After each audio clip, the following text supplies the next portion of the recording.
All right, our first poem we are going to be discussing today. We're going to do this a little bit, and then we're going to move on to Charlotte. All right, so in front of you, The Sound of Rain. Do all poems have to rhyme? What is rhyming? When I say, do all poems have to rhyme, you automatically all said no, but what is rhyming? Olivia. It's like when two words sound the same, Yes. but they're different words. Yes, like dog and cat rhyme.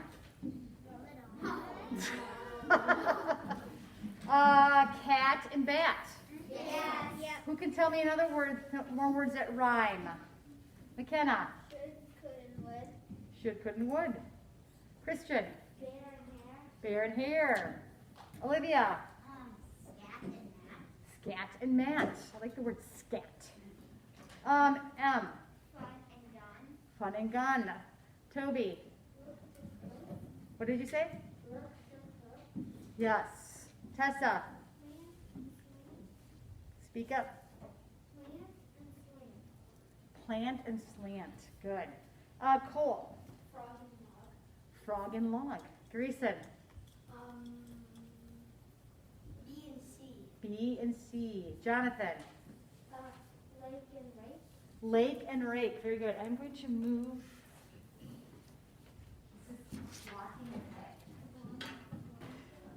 Just move it. Jeremiah. Dog and log. Caroline. Lake and shake. Lake and shake. Grayson. Whale and nail. Whale and male. Very good. All right, now look at this poem. Now, when I read it, listen to the words. Listen for rhymes. Are there any rhymes? Let's find out. Rain. Oh, actually, this title is The Sound of Rain. So when you hear that title, what do you think of when you hear the sound of rain? What word comes to mind? This is one of Mrs. Reed's favorite words to say. Grayson. Yeah, do you think maybe if we are having a poem about the sound of rain that there possibly could be onomatopoeia? So listen. Rain. Slowly dripping down, pitter-patter, pitter-patter, a musical rhythm inside my head.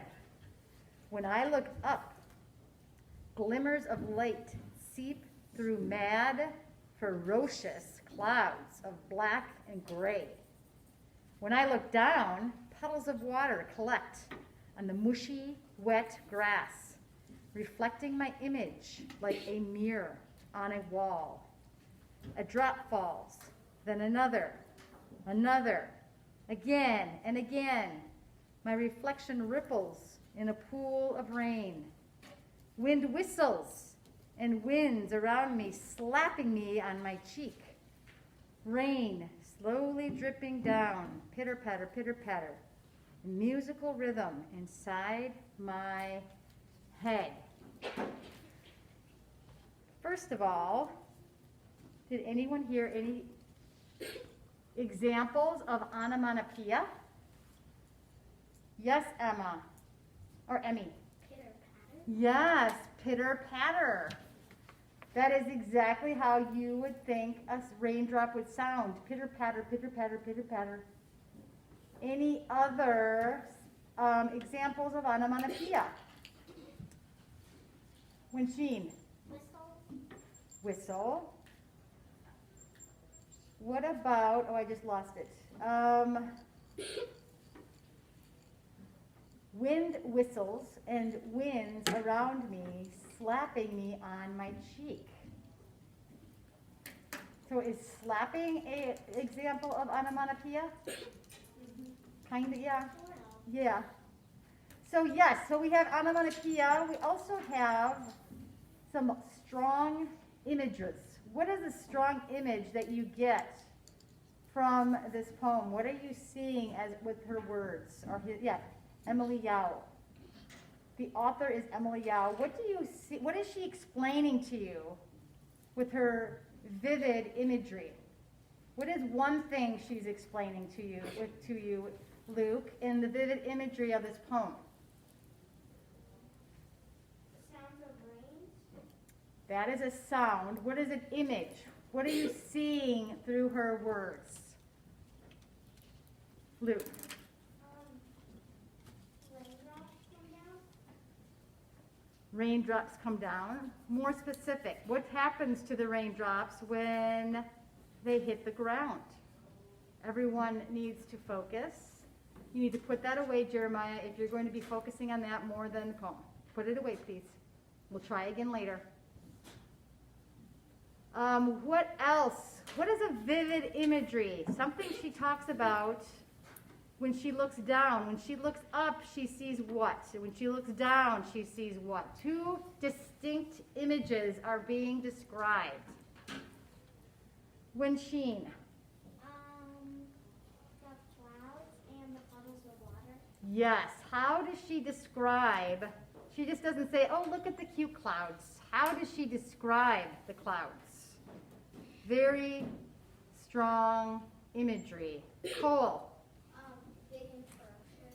Yes. Well, not big and ferocious. What are they? Light seeps through. Cole. Mad and ferocious. Do those sound like cute little clouds floating around in the sky? No. Who can imagine on a summer day when you start seeing those big, black, gray clouds that kind of moving and they look mad and ferocious? Who can visualize that? Yes, they're kind of scary looking because sometimes they're moving. So mad, ferocious cloud. What always tells you is coming soon when you see a mad and ferocious cloud? Rainbows and unicorns? What is coming? Caroline? A big storm. A big storm. Yes. And I love how she describes them as mad, ferocious clouds of black and gray. She could have just said black and gray clouds. But they're mad and ferocious. I love that. All right, so when we look up, we see the mad, ferocious clouds. What do we see when we're looking down on the ground? She gives us a few imageries. What are we seeing? When I look down, what does she see? Owen? Puddles of water. Collect on what? Gabe? On the mushy, wet grass. Can we get that? Because right now, what is our grass outside? It's getting what? Not because of the rain, but because the snow is melting. So what is the grass? Luke? Like wet and kind of cold. Yeah, wet and mushy. You step on it and it's mushy, especially not in the morning because sometimes it's still frozen, but by this afternoon, it's going to be mushy and muddy. So there you go. So we can relate to that. So also, what is she seeing in the puddles? Is she seeing little creatures swimming in the puddles? Maybe. Maybe, but not in this case. What is she seeing? What is she describing in the puddles? Jonathan. Puddles of water collect on the mushy wet grass. Oh, no, sorry.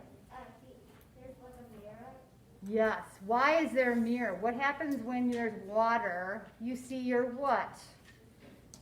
Emmy. Reflection. Your reflection. So she's talking about her reflection in the pond or the pools of rain. All right, very good. Good job of describing the imagery that Emily Yo is helping us see with her poem. See, poetry is very visual. It's either visually or you can hear it. And oftentimes both. That's what's fun about poetry, is it gives you a visual and it also can be very sing-songy like a musical. So poetry is very unique in that way. It can be very beautiful, but usually always involves imagery. So it's fun to find what the author is describing and picking out the imagery. So what is the main idea of this poem? Why is Emily Yao writing this poem? What is she writing about? What is her main idea or theme of the story? What is she telling us about? The joy of snow? The joy of what? What is she writing about, Toby? Yes. So, with that said, is our author outside or is she inside watching it? And if you, then tell me why you think that. Is she outside or is she inside watching it out a window? Outside.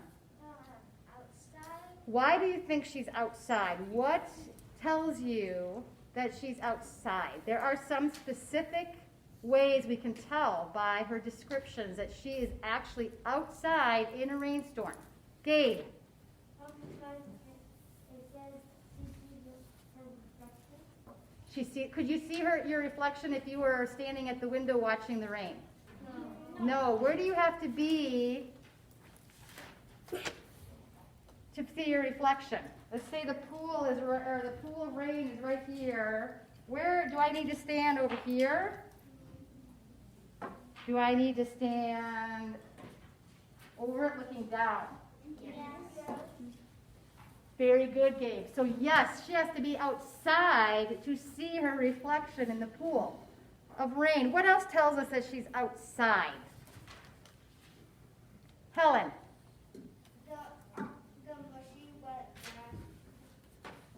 Would she know exactly, would she be able to explain it as that if she were inside? She'd be like, oh, it's wet out. The grass looks a little wet.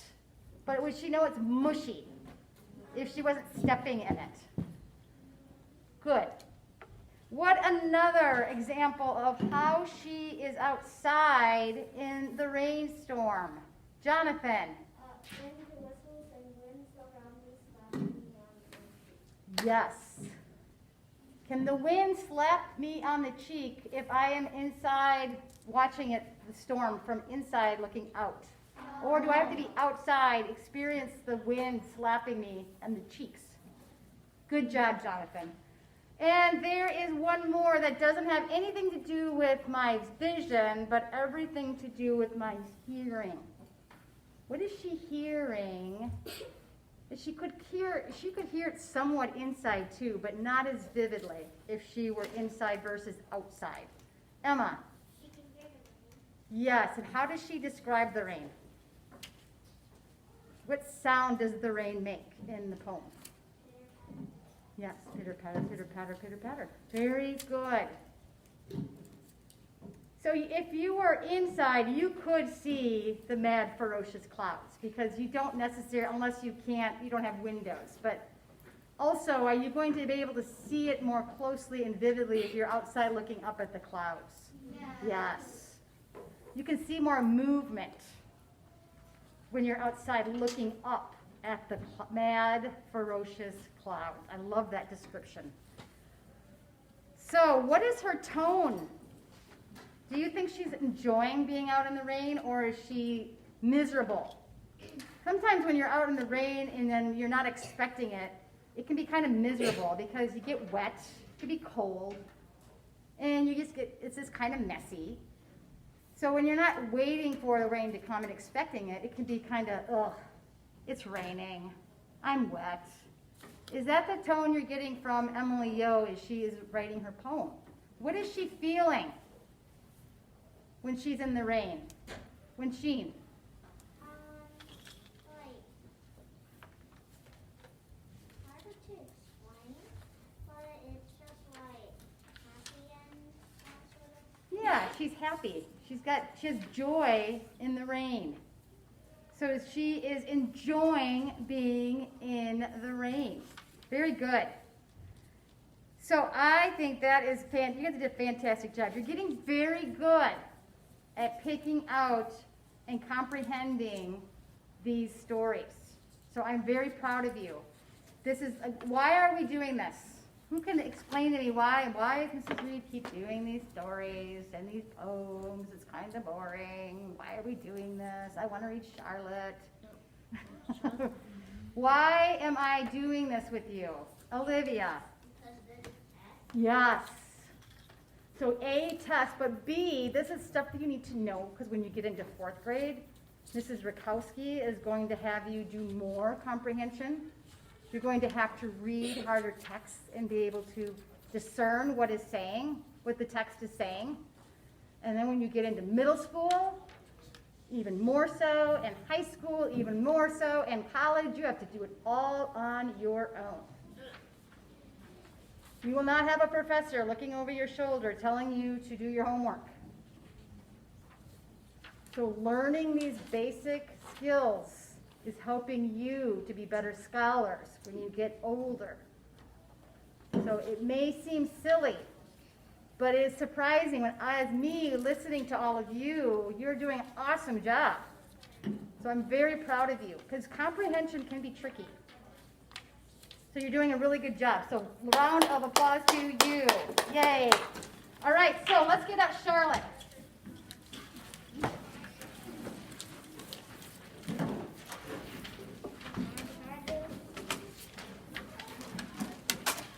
All right, for my virtual friends, at this time we are just going to be reading out loud, so I am going to turn off the video.